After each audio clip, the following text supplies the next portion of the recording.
പുതിയ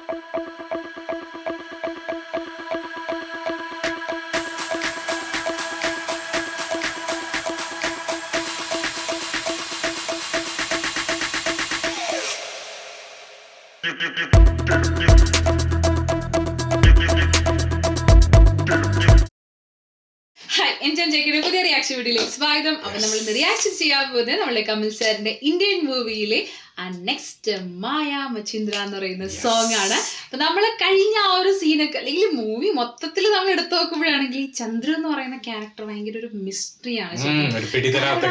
അതായത് എന്താണ് സംഭവം, ഇത് ഇങ്ങനെ ആ ക്യാരക്ടർ അങ്ങനെ പോയിട്ടുണ്ട് എന്നുണ്ടെങ്കിൽ എന്താവാതെ എനിക്കറിയില്ല. അത് ആ ക്യാരക്ടറിന് വലിയ സോൾ ഇല്ലാത്ത പോലെ പോകുന്ന രീതിയിലാണ് പോകുന്നത്. പക്ഷെ ആകെ ആ ഒരു എന്താ പറയാ കുറച്ച് നല്ല കോമഡി സീൻ വരുമ്പോഴും അല്ലെങ്കിൽ ശരിക്കും സോള് വന്ന് എനിക്ക് തോന്നിയത് ആ ഒരു ഫ്ലാഷ് ബാക്ക് കാണിച്ചപ്പോഴാണ് അല്ലേ. അത് മാത്രമല്ല പിന്നെ എല്ലാവർക്കും എന്താ പറയാ അധികം ആരെയും ദ്രോഹിക്കുന്നില്ല. കൈക്കൂലി മേടിക്കുന്നുണ്ട് പക്ഷെ ആരും ദ്രോഹിക്കുന്നില്ല. പക്ഷെ കൈക്കൂലി വാങ്ങുന്ന പാപാണല്ലോ. കൈക്കൂലി വാങ്ങിയിട്ട് ഇപ്പൊ പ്രത്യേകിച്ച് അന്ന് ആ ഒരു മറ്റേ പറഞ്ഞില്ലായിരുന്നു മറ്റേ ഒരു വയ്യാത്താക്കൊക്കെ ലൈസൻസ് കൊടുത്ത് കഴിഞ്ഞാൽ എങ്ങനെ ഉണ്ടാവും ആ ഒരു അവസ്ഥ. അതാണ് സംഭവം. അപ്പൊ എന്തായാലും നെക്സ്റ്റ് ആ ഒരു സോങ് ആണ് വരുന്നത്. നമുക്ക് നേരെ സോങ്ങിട്ട് പോവാം. SPB സാറും അതുപോലെ സ്വർണ്ണ മാമുമാണ് ഈ സോങ് പാടിയിരിക്കുന്നത്. AR റഹ്മാന്റെ ആ ഒരു മാജിക്കൽ സോങ് അല്ലെ.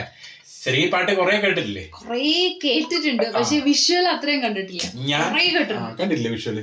വിഷ്വല് അവിടെ കണ്ടിരിക്കുന്നു. ഞാനും അങ്ങനെ തന്നെയാണ് അവിടെ ഇവിടെയൊക്കെ കണ്ടിരിക്കുന്നത്. സംഭവം പരുന്തൊക്കെ വരുന്ന അങ്ങനെ എന്തൊക്കെയോ ഉണ്ട്, കിളിയൊക്കെ വരുന്നത് എന്തോ ഒരു സാധനം. തുടങ്ങാം.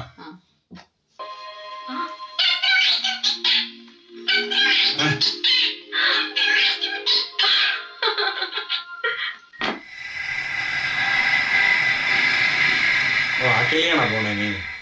ആ സമയത്തൊരു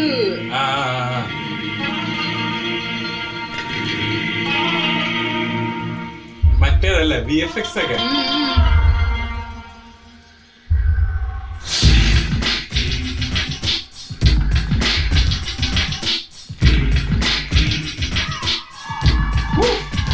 ബീറ്റ് മ്യൂസിക് ഭയങ്കര ഫേമസ് ആണ്.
ഷേപ്പ് ഷിഫ്റ്റർ ആയിട്ടാണ് കാണിച്ചിരിക്കുന്നത് അല്ലെ? അതെ, അതായത് ശരിക്കും എന്താ പറയാ, ഒരേ സമയം തന്നെ പല രീതിയിലുള്ള ക്യാരക്ടറായിട്ട് വന്നു. അത് മാത്രമല്ല ചെറിയൊരു നെഗറ്റീവ് ഷെയ്ഡ് അവിടെ കാണിക്കുന്നുണ്ട് ആ ഒരു സോങ്ങിന്റെ അകത്ത് അല്ലെ? ചെറിയൊരു നെഗറ്റീവ് ഷെയ്ഡും കാണിക്കുന്നുണ്ട്. പക്ഷെ എല്ലാം ഷേപ്പ് ഷിഫ്റ്റിംഗ് രീതിയിലാണ് കാണിക്കുന്നത്. ഇത് ഇങ്ങനെ മാറി മാറി നമ്മൾ പറയില്ലേ, പിടിതരാതെ മാറി മാറി മാറി. ഇനി ക്യാരക്ടറിന് എന്തെങ്കിലും ഒരു സംഭവം ഉണ്ടാവും, എന്തെങ്കിലുമൊക്കെ ഉണ്ടാവും. പക്ഷെ പാട്ടിനെ കുറിച്ച് എടുത്ത് പറയേണ്ടത് എന്താ വെച്ചാൽ ഗംഭീര സാധനം എന്ന് പറയുന്നത് എ.ആർ. റഹ്മാൻ സാറിന്റെ ആ ബീറ്റും അതുപോലെ തന്നെ SPB സാറും അതുപോലെ തന്നെ സ്വർണ്ണലത മാം രണ്ടുപേരും ഗംഭീരമായിട്ട് പാടിയിട്ടുണ്ട്. സാറിന്റെ എന്താ പറയാ വോയിസ് നമുക്കറിയാം. അത് എനിക്ക് തോന്നുന്നു ഏത് ആക്ടറിനും എല്ലാവർക്കും നല്ല രീതിയിൽ ചെയ്യുന്നില്ല. അത് മാത്രമല്ല വിഷ്വലൈസേഷൻ പിന്നെ പറയണ്ട. ശങ്കർ എന്ന് പറഞ്ഞ ഡയറക്ടറിന്റെ കയ്യിൽ ഭദ്രാണ്. അതും ആ കാലഘട്ടത്തിൽ അങ്ങനത്തെ ഒരു VFX സംഭവങ്ങളൊക്കെ കാണിക്കാന്നുള്ളതും പൊളിയായിട്ട് തന്നെ കാണിച്ചിട്ടുണ്ടായിരുന്നു അല്ലെ? ഒരു രക്ഷയില്ല, ഭയങ്കര റിച്ച്. മൊത്തത്തിൽ കാണിക്കുന്നതിനകത്ത് എന്തെങ്കിലുമൊക്കെ ഒരു സംഭവം ഉണ്ടായിരിക്കോട്ടെ, എന്തെങ്കിലും ഹിന്റുകളൊക്കെ ഉണ്ടായിരിക്കും. അതിപ്പോ ഈ മൂവിയിലാണെങ്കിലും അന്യനിലാണെങ്കിലും ഏത് സിനിമ എടുത്ത് നോക്കുകയാണെന്നുണ്ടെങ്കിൽ നമുക്ക് അത് കാണാൻ സാധിക്കും. അപ്പൊ ഇതിനകത്ത് നിന്നുള്ളത് എന്താ എടുക്കേണ്ടതെന്ന് മനസ്സിലാവുന്നില്ല സത്യമായിട്ട്. ആ ഒരു സംഭവങ്ങളൊക്കെ തന്നിട്ടുണ്ട്. അപ്പൊ ഈ സോങ് പ്രത്യേകിച്ച് ക്ലൈമാക്സിനോട് അടുത്ത് വരുന്ന സമയത്ത് ഈ ഒരു സോങ് വെച്ചതും അതിനുശേഷം എന്താ സംഭവിക്കാൻ പോകുന്നുള്ളതൊക്കെ നമുക്ക് കാണണം. എന്തായാലും നമുക്ക് അടുത്ത സീനിലോട്ട് വരാം അല്ലേ? അത്രേ ഉള്ളൂ. അപ്പൊ അടുത്ത സീനായിട്ട് നമ്മൾ വരുന്നതായിരിക്കും.